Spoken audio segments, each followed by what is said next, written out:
Team 11 की बैठक की। सर्वप्रथम 11:30 बजे उन्होंने, आज सिविल सर्विसेज डे था, तो सिविल सर्विसेज डे के उपलक्ष्य पर सबको उसकी बधाई दी। सिविल सर्वेंट्स के लिए भी जो उस पूरे कोविड कैंपेन में लगे हुए हैं, उनको अपनी ओर से शुभकामनाएं भी दी। कल आपके संज्ञान में है, माननीय मुख्यमंत्री जी के आदरणीय पिताजी का स्वर्गवास हुआ था, तो 2 मिनट के लिए मौन भी हम लोगों ने उनसे अनुरोध करके मौन भी रखा था। माननीय मुख्यमंत्री जी ने नित्य की भांति आज भी पूरी गहन और विस्तृत समीक्षा लगभग 2 घंटे की हमारे सभी अधिकारियों के साथ, टीम 11 के साथ, चीफ सेक्रेटरी साहब, डीजीपी, सभी वरिष्ठ अधिकारी यथा एपीसी, आईआईडीसी, राजस्व की एसीएस फाइनेंस, प्रमुख सचिव मुख्यमंत्री, सभी लोगों के साथ बैठक की। आज उन्होंने विशेष रूप से लॉकडाउन की समीक्षा की और लॉकडाउन में उन्होंने ये कहा कि लॉकडाउन के अंदर हॉटस्पॉट्स की पूरी टेस्टिंग हो और हॉटस्पॉट्स के बाहर भी टेस्टिंग कराई जाए। उनका निर्देश है कि जिन क्षेत्रों में आवश्यकता हो और अधिक मामले हैं टेस्टिंग के, तो उस क्षेत्र में पूल टेस्टिंग कराई जाए। उनका यह भी निर्देश था कि कानपुर में चूंकि टेस्टिंग का लोड ज्यादा है, तो ऐसे जनपदों के लिए विशेष व्यवस्था की जाए। साथ साथ सहारनपुर और मेरठ जैसे जनपदों के लिए भी टेस्टिंग की विशेष व्यवस्था की जाए। माननीय मुख्यमंत्री जी द्वारा सोशल डिस्टेंसिंग को रखते हुए क्वारंटाइन में जो लोग रखे गए हैं, उनको आवश्यक दूरी बनाए रखने का भी निर्देश दिया। आपको संज्ञान में है कि रायबरेली में क्वारंटाइन में लोग रखे गए थे, फिर भी एक बार नेगेटिव आने के बाद फिर दोबारा टेस्ट करने पर चूंकि पॉजिटिव आए हैं, तो ये जो एक सावधानी बरती गई थी लोगों को क्वारंटाइन में रखने में, इस सावधानी का लाभ मिला और क्वारंटाइन में ही फिर दोबारा पॉजिटिव हुए और कार्रवाई जो है कोविड के नियमों के अंतर्गत की जा रही। माननीय मुख्यमंत्री जी विशेष रूप से इस बात पर भी बल दे रहे हैं कि जहां भी कोविड के रोगी रखे जाएं, उनको ऑक्सीजन की अनिवार्य व्यवस्था की जाए। प्रमुख सचिव चिकित्सा शिक्षा ने बताया कि हर वेंटिलेटर पर कितनी ऑक्सीजन की जरूरत होगी, हर बिना वेंटिलेटर के बेड पर कितने ऑक्सीजन की मात्रा होगी, ये निर्धारित उन्होंने भारत सरकार के निर्देशों के अनुरूप कर दिया है और उसी के अनुरूप व्यवस्था आज ही वो समीक्षा 3 बजे से कर रहे हैं। इसके लिए उन्होंने अपने अस्पताल और अपने मेडिकल कॉलेजेस के लिए व्यवस्था कर दी है और प्रमुख सचिव चिकित्सा भी अपने L1, L2, L3 अस्पतालों के लिए भी ऑक्सीजन की व्यवस्था कोविड पेशेंट्स को ट्रीट करते समय कर रहे हैं। माननीय मुख्यमंत्री जी द्वारा पुलिस बल और डॉक्टरों सहित चिकित्सा कर्मियों के लिए विशेष रूप से सतर्क रहने का निर्देश दिया है कि वो सुरक्षित रहे। पुलिस कर्मियों की टीम, मेडिकल सुरक्षा की टीम आवश्यक उपकरण लगाकर ही ड्यूटी करें और सुरक्षा के दिशा निर्देशों का पूरी तरह पालन करें। पीपीई मानकों के अनुरूप होना चाहिए और इमरजेंसी सेवा कहां हो कहां न हो, इसका निर्धारण चिकित्सा विभाग ने कर दिया है। तो उन्हीं अस्पतालों में इमरजेंसी सेवा हो और उन्हीं अस्पतालों में लोग जाएं। मैं आप सबके माध्यम से निवेदन करना चाहूंगा कि हमारे प्रदेश में आमजन से जो भी कहीं बीमार है, कृपया किसी भी सूरत में जो निर्धारित अस्पताल हैं इमरजेंसी के, उनके विपरीत कहीं भी ना जाएं। किसी भी नॉन अप्रूव्ड अस्पताल में इमरजेंसी की सेवा में न जाएं, क्योंकि एक तो इससे उनको खतरा है।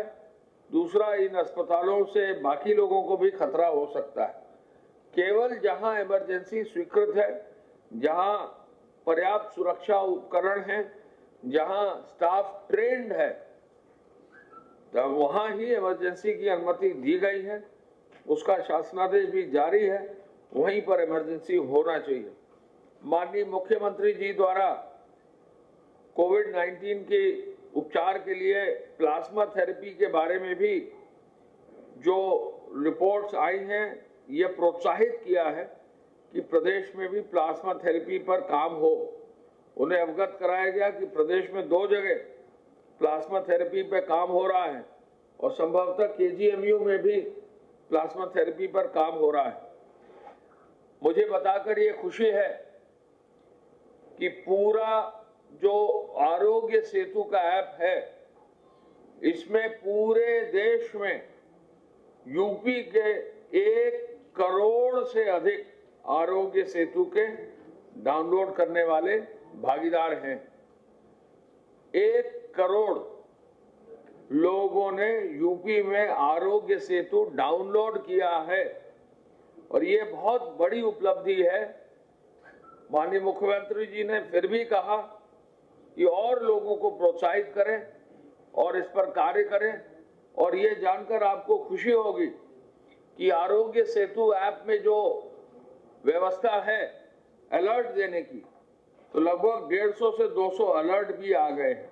यानी उस ऐप का एक्चुअल उपयोग भी मेडिकल डिपार्टमेंट कर रहा है, उसका एक्चुअल उपयोग संबंधित जिलाधिकारी भी करेंगे। और ये जो अलर्ट आया है, जिन लोगों ने डाउनलोड अपना ऐप किया है, वो भी उसका उपयोग कर सकते हैं। ये बहुत ही यूजफुल ऐप है। हमारा लक्ष्य है कि हमारे 6 करोड़ से ज़्यादा अगर स्मार्टफोन्स हैं हमारे प्रदेश में, जैसा बताया जाता है, या उससे ज़्यादा भी हो सकते हैं, तो हर स्मार्टफोन के यूजर के मोबाइल फोन पर आरोग्य सेतु का ऐप जरूर डाउनलोड कर लें। हम आपके माध्यम से पुनः अपील कर रहे हैं, आरोग्य सेतु बहुत ही काम की चीज है, इसको और बढ़ाएं। मुख्यमंत्री जी ने कहा कि अंतर जनपदीय और अंतरराज्यीय आगमन बिल्कुल सख्ती से रोका जाए। हमारे बॉर्डर पर यह शिकायत मिली है कि कुछ ट्रकों में, कंटेनर ट्रकों में लोग छुपकर भी आ रहे हैं। झांसी और ललितपुर बॉर्डर पर बहुत सारे ऐसे कंटेनर्स के अंदर जो छुप के लोग आए थे, उनको पकड़ के क्वारंटाइन में डाला गया है। तो हम आपके माध्यम से ये कहना चाहेंगे कि अनावश्यक रूप से इलीगली जो है ऐसे कंटेनर ट्रक में लोग ना आए और हर हालत में नियमों का, लॉकडाउन का पालन करें। लखनऊ के सदर क्षेत्र को पूर्ण रूप से सैनिटाइज करने का निर्देश उनके द्वारा दिया गया और उनके द्वारा ये भी निर्देश दिया गया क्योंकि लखनऊ में सचिवालय खुल रहा है, तो ऐसे में बहुत केयरफुली सदर क्षेत्र और हॉटस्पॉट के क्षेत्रों से जो है लोग आए या फिर वो अपने घर पर ही रहें। शेल्टर होम्स में घर भेजे गए लोग, साथ साथ कोटा राजस्थान से जो वापस लोग आए हैं, विद्यार्थी आए हैं, उनको मुख्यमंत्री हेल्पलाइन से जोड़ने की व्यवस्था भी कर दी गई है। झांसी के माध्यम से और आगरा के माध्यम से जो बच्चे आए थे, उनको प्रत्येक को अब फोन किया जा रहा है और उनसे जो है होम क्वारंटाइन का उनको अनुरोध भी किया जा रहा है और उसका अनुपालन भी किया जा रहा है। मुख्यमंत्री जी ने community kitchen, door step delivery, खाद्यान्न वितरण की भी समीक्षा की। जरूरतमंदों को राशन मिले, इसका भी निर्देश दिया। शेल्टर होम और कम्युनिटी किचन में नियमित तौर पर सैनिटाइजेशन हो और मेडिकल टेस्ट कराए जाएं। एक बहुत इंपॉर्टेंट निर्देश यह भी दिया गया है, हाल ही में 1-2 दिन 3 दिन में रमजान का महीना शुरू होगा।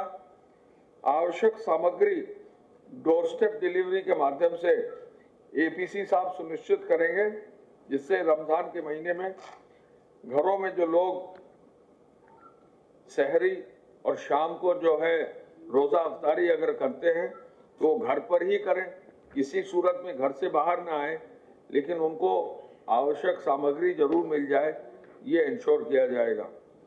अन्य राज्यों से लौटे श्रमिकों को रोजगार दिलाने की कार्य योजना पर भी लागू करने का निर्देश उन्होंने दिया। सभी नोडल अधिकारियों पर फोन पर उपलब्ध कराई गई दिक्कतों को समाधान का निर्देश दिया और नोडल अधिकारियों से कहा कि अधिक से अधिक फोन को रिसीव कर ले। एक व्यक्ति गोरखपुर में खबर छपी है, एक व्यक्ति दिल्ली में, निराश्रित व्यक्ति की डेथ हुई और उसकी बॉडी दिल्ली में थी। तो उन्होंने जिलाधिकारी गोरखपुर को निर्देशित किया है कि वो और नोडल अधिकारी जो दिल्ली के हैं, दिल्ली सरकार से बातचीत करके जिस व्यक्ति की बॉडी और है पार्थिव शरीर है उसको उनके परिवार तक पहुंच जाए, उसके लिए जो भी धनराशि सरकारी हेल्प मिल सकती है वो दिया जाए, ये आदेश भी उन्होंने दिया है। यानी मुख्यमंत्री जी ने अखबार की एक कटिंग में दी गई खबर का संज्ञान लेते हुए ऐसे व्यक्तियों को, निराश्रित व्यक्तियों को जिनका पार्थिव शरीर कहीं नहीं उसका जो है निस्तारण किया गया अन्य प्रदेश में, दिल्ली में, उसके लिए भी उन्होंने निर्देश दिए। पात्रता के आधार पर 1000 रुपए का भरण पोषण भत्ता, राशन कार्ड के अंतर्गत राशन देने पर भी उनका द्वारा निर्देश दिया है। आपको मालूम है कि उन्होंने परसों आदेश दिया था कि एक्सप्रेसवेज का काम शुरू किया जाए। तो मैं आपको बता दूं कि कल पूर्वांचल, बुंदेलखंड और गोरखपुर लिंक एक्सप्रेसवे का कार्य शुरू हो गया है। पूर्वांचल एक्सप्रेसवे में 4835 मजदूर 8 पैकेजेस में मौजूद है। 4835, औसतन 10,000 से अधिक मजदूर रहते हैं। तो ये बड़े खुशी की बात है कि इस समय हम 4835 लोगों को रोजगार गेनफुली दे सकते हैं और उनकी नियमित जो है व्यवस्था हो जाएगी।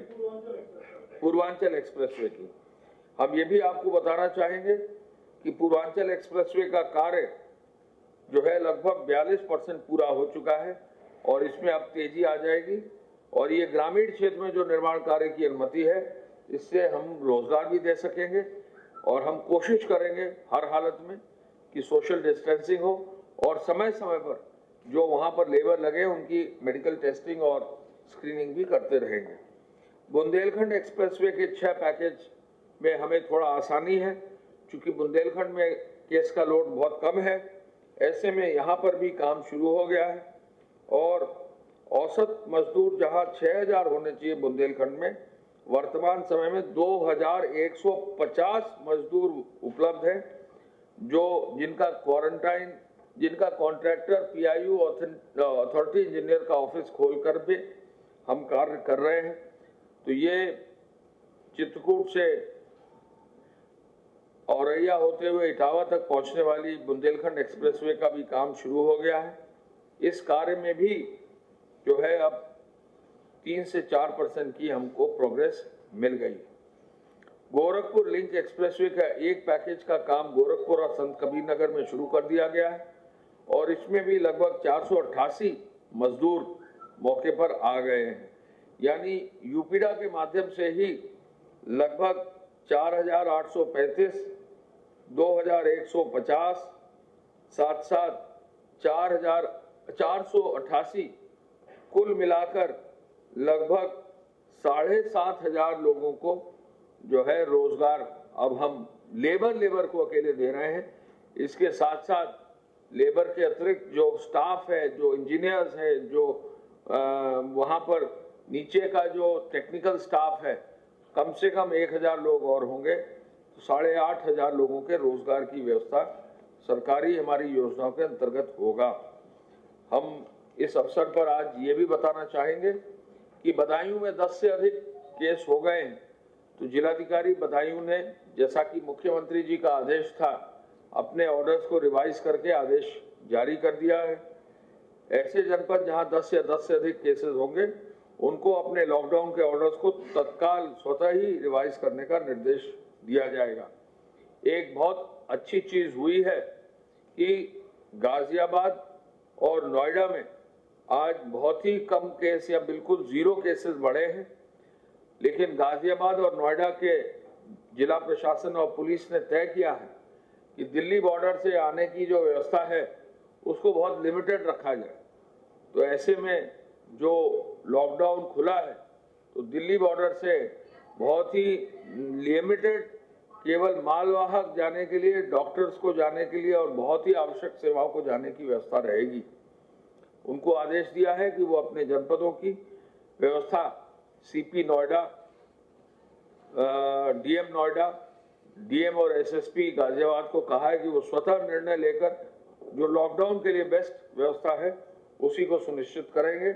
अब तक हॉटस्पॉट्स हमारी जो पूरे हैं जनपदों को सब मिला के 348 हो गए हैं। तो ये कार्य भी हमारा तेजी से चल रहा है कि हम हॉटस्पॉट्स के अंदर की व्यवस्था सुनिश्चित करेंगे। ये अब करीब 53 जिलों में हॉटस्पॉट्स हैं। कुछ हॉटस्पॉट्स कम भी हो गए हैं और कुछ जिले उसमें आउटसाइड हैं, लेकिन फिलहाल उनको हमने संख्या उतनी ही रखी है, 53।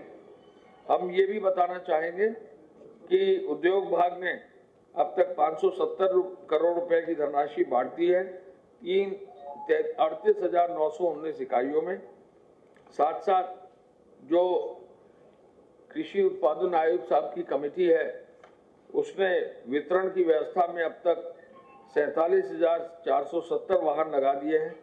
कल दूध का वितरण 36,90,000 लीटर हुआ है। 50,000 से अधिक होम डिलीवरी व्यवस्था है। खाद्यान्न का वितरण भी, चावल का बहुत तेजी से निःशुल्क वितरण हो रहा है और कल पुनः 13.5 लाख से अधिक जो है फूड पैकेट्स का वितरण किया है। हॉटस्पॉट क्षेत्रों में जो होम डिलीवरी की सप्लाई है वो स्वतः ही की जा रही है। अस्थायी जेल प्रदेश में 23 से अधिक बनाए दिए गए हैं और इन अस्थायी जेलों में ऐसे लोग जो संदिग्ध है या कोरोना पॉजिटिव है लेकिन उनके विरुद्ध मुकदमा अगर है तो उनको अस्थायी जेल में रखा गया है। मैं प्रमुख सचिव चिकित्सा से रिक्वेस्ट करूंगा कि आज वो अपनी ओर से हेल्थ डिपार्टमेंट का इनपुट दें।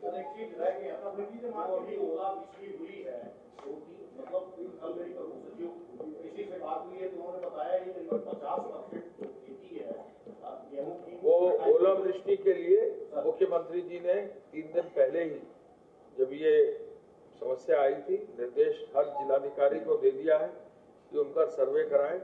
राजस्व विभाग उसका सर्वे कर रहा है और जो नियमित व्यवस्था है उसमें जो राहत दी जानी है वो कार्रवाई की जाए। धन्यवाद। इस समय प्रदेश में कुल संक्रमण के एक्टिव केसेस 1134, एक्टिव केसेस 1134, जो कुल केसेस हुए हैं वो 1294। इनमें से 140 लोग स्वस्थ होकर इन्फेक्शन समाप्त होने के बाद डिस्चार्ज हो चुके हैं। एक्टिव केसेस इस समय 1134 हैं। ये 53 डिस्ट्रिक्ट से आए हैं स्टेट के। हाँ, टोटल केस 1294, एक्टिव केस 1134। 53 जिले में से 9 जनपद ऐसे हैं जो 53 जो इन्फेक्ट हुए थे उसमें से 9 डिस्ट्रिक्ट ऐसे हैं जिनमें इस समय एक्टिव केसेस 0 रह गए हैं। तो इस समय जो एक्टिव इन्फेक्शन है वो 44 जिलों में चल रहा है प्रदेश के और उसी को कंटेन करने की एक्सरसाइज निरंतर चल रही है। लॉकडाउन के माध्यम से, सर्वेलेंस के माध्यम से, क्वारंटाइन के माध्यम से, टेस्टिंग के माध्यम से और उनके ट्रीटमेंट के माध्यम से सभी जनपदों में कंटेनमेंट की बहुत ही एग्रेसिव कार्रवाई चल रही है। और इसके लिए जो कॉन्टैक्ट ट्रेसिंग की जाती है, जो भी पॉजिटिव आता है उसकी जो कॉन्टैक्ट ट्रेसिंग की जाती है वो निरंतर उस पर कार्य चल रहा है। कल प्रदेश में 1748 सर्वेलेंस की टीम्स पूरे प्रदेश में उन्होंने वर्क किया है और अभी तक 23,000 से ज़्यादा टीम्स, ये जो सर्वेलेंस का एक्सरसाइज होता है कॉन्टैक्ट ट्रेसिंग का, उस पर अभी तक वो काम कर चुकी हैं। आइसोलेशन वार्ड्स में आज की तिथि में 1,242 लोग हैं, 1242 लोग आइसोलेशन वार्ड्स में हैं और फैसिलिटी क्वारंटाइन में आज की स्थिति यह है कि कुल 10,800 लोग फैसिलिटी क्वारंटाइन में रखे हुए हैं। फैसिलिटी क्वारंटाइन में आप जानते हैं कि जो भी पॉजिटिव केस होता है उसके जो हाउस होल्ड मेम्बर्स हैं या क्लोज कॉन्टैक्ट्स हैं या जो उनके और कॉन्टैक्ट में जो आए हों नज़दीकी समय में नियर पास्ट में, उनको हम फैसिलिटी क्वारंटाइन में रखते हैं। फिर उनकी हम टेस्टिंग कराते हैं और टेस्टिंग के बाद या तो उनको हम आइसोलेट करते हैं या वहीं पर हम उनको कंटिन्यू करवाते हैं। जैसा आपको अभी बताया गया कि जिनको हमने क्वारंटाइन में रखा हुआ है उसी से अधिक नंबर्स हमारे वहीं से निकल रहे हैं। तो ये एक अच्छी चीज़ है कि जितनी जल्दी हो उनको हम वहाँ से जो भी कॉन्टैक्ट्स हैं उनको हम हटा लें कम्युनिटी से, ताकि कम्युनिटी में और लोगों को वो जो इन्फेक्टेड लोग हैं और लोगों को इन्फेक्ट न करें। कल 3039 सैंपल्स भेजे गए थे विभिन्न प्रयोगशालाओं को और लगभग 2800 सैंपल्स की टेस्टिंग हुई कल। पूल टेस्टिंग की कार्रवाई निरंतर चल रही है और जैसा कि आप जानते हैं कि पूल टेस्टिंग ऐसे एरिया से की जाती है, वो सैंपल ऐसे एरिया से लिए जाते हैं जहां की पॉजिटिविटी लो होने की संभावना होती है। जिन एरियाज में जो कंटेनमेंट के जोन हैं जहां की पॉजिटिविटी हाई होने की संभावना होती है वहां से पूल टेस्टिंग हम नहीं करते हैं। तो जिन जिलों में एक्टिव इन्फेक्शन जैसे बहुत कम रह गया है वहां पर हम पूल टेस्टिंग करते हैं और जिन जिलों में इन्फेक्शन है उसमें जो कंटेनमेंट जोन है उसके बाहर का जो एरिया है बफर जोन, उसको टेस्ट करने के लिए कि क्या वहाँ भी कोई इन्फेक्शन है या नहीं है, उसके लिए हम स्क्रीन करने के लिए पूल टेस्टिंग करते हैं। पूल टेस्टिंग की कार्रवाई निरंतर चल रही है, विभिन्न जिलों से सैंपल लिए जाते हैं, पूल टेस्टिंग हो रही है और अब ये प्रयास किया जा रहा है कि KGMU के अलावा जो अन्य कुछ प्रयोगशालाएं हैं वो भी पूल टेस्टिंग को प्रारंभ करें। Thank you.